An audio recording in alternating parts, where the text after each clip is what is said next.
Qur'ani nyeranda ikigabane cha 75 uhoraho Allah avuga ati Bismillahirrahmanirrahim Kwizina ry'uhoraho Allah nyene imbabazi nyene impuhwe La uqsimu biyawmil qiyamah Ndarahiye ku munsi w'igihagararo w'umuhero Wala uqsimu bin nafsil lawwamah kandi ndarahiye ku mushaha wita kwimiragwe ngwe siyomba narakoze ibi nabiriya Ayahsabu al-insanu allan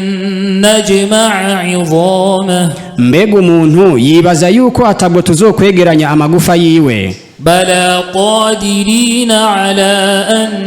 nusawwiya banana Ego cyane turanashoboye kucyuko tworinganiza amasonga y'intoke ziwe Bal yuridu al-insanu liyafjura amamah ahubwo umuntu ashaka kwijajara kugira ngo agabitanye yonona imbere hiwe Yas'alu ayyana yawmul qiyamah arabaza ku kagimiro ngo umunsi w'umuhero uzoba ryari فإذا برق البصر uwo munsi uzoba igihe ijisho rizohena وخسف القمر n'ukwezi kukirirana burundu kugacura umwiza وجمع الشمس والقمر kandi ukwezi n'izuba bigahuzwa nta joro rizoba rikibaho يقول الإنسان يومئذ أين المفر kuri uwo munsi umuntu azovuga ati amirukiro ari hehe كلا لا وزر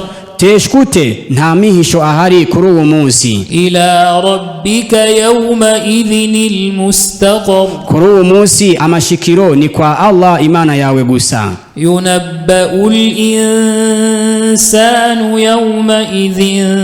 بما قدم وأخر kuri uwo munsi mwene Adamu azobwirwa ibyo yitangije gukora hamwe n'ibyo yacereje بل الإنسان على نفسه بصيرة ahubwo umuntu wenye n'ubwiwe ni icabona ku mushaha wiwe ولو ألقى معاذيره naho atanga ashikiriza ivyireguzo vyiwe ubwiwe arazi ivyo yakoze لا تحرك به لسانك لتعجل به yewe Muhammad ntukanyiganze ururimi rwawe igihe cyo guhishurirwa ngo have wihutagiza Qur'ani ariko kurikirana neza umumaleka Gabrieli gushika ku kaburungu hanyuma usubiremwo إن علينا جمعه وقرآنه mu vy'ukuri ni hejuru yacu kuyegeranya mu gikiriza cawe hamwe no kuyigusomesha فإذا قرأناه فاتبع قرآنه nuko rero iyo tuyigusomeye nukurikire ugusomwa kwayo maze usubiremwo ثم إن علينا بيانه hanyuma mu vy'ukuri ni hejuru yacu kuyikugaragariza كلا بل تحبون العاجلة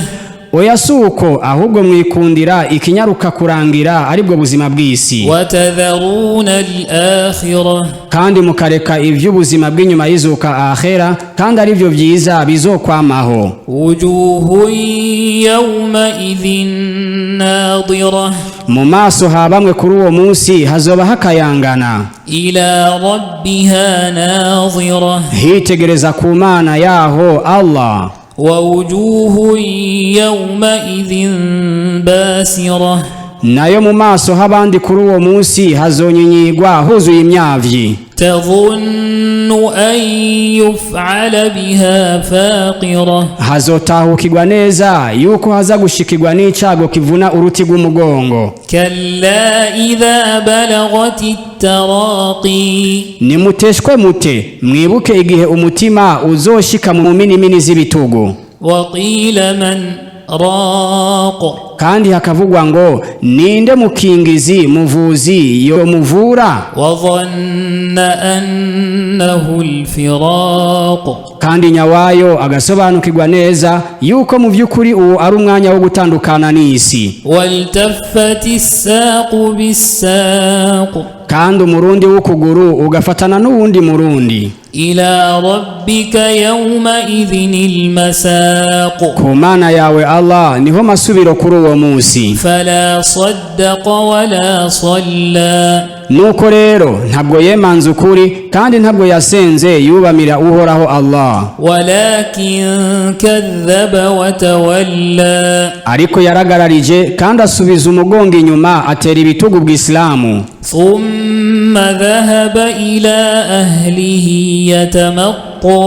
hanyuma agenda iwe abantu biwe anibaniba ashogomanga. أولى لك فأولى Azobwirwa ngo wamaze kugarizwa n'igihano kandi koko wugarijwe n'igihano. ثم أولى لك فأولى hanyuma wamaze kugarizwa n'igihano kandi koko wugarijwe n'igihano. أيحسب الإنسان أن يترك سدى mbega umuntu yibaza ko azoreke uko adahawe amabwirizwa hamwe no guharurwa ku byo yakoze? ألم يكن نطفة من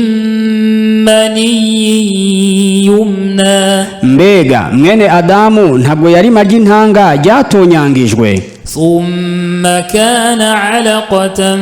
فخلق فسوى hanyuma aba igipfundo cy'iraso, gutyo rero uhoraho Allah aramurema kandi aramuringaniza. فجعل منه الزوجين الذكر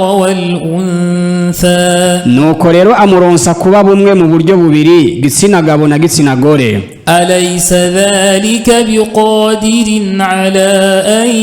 يحيي الموتى mbega none uwakoze ivyo siwe mushobozi kuvyo kuba yozura abapfuye?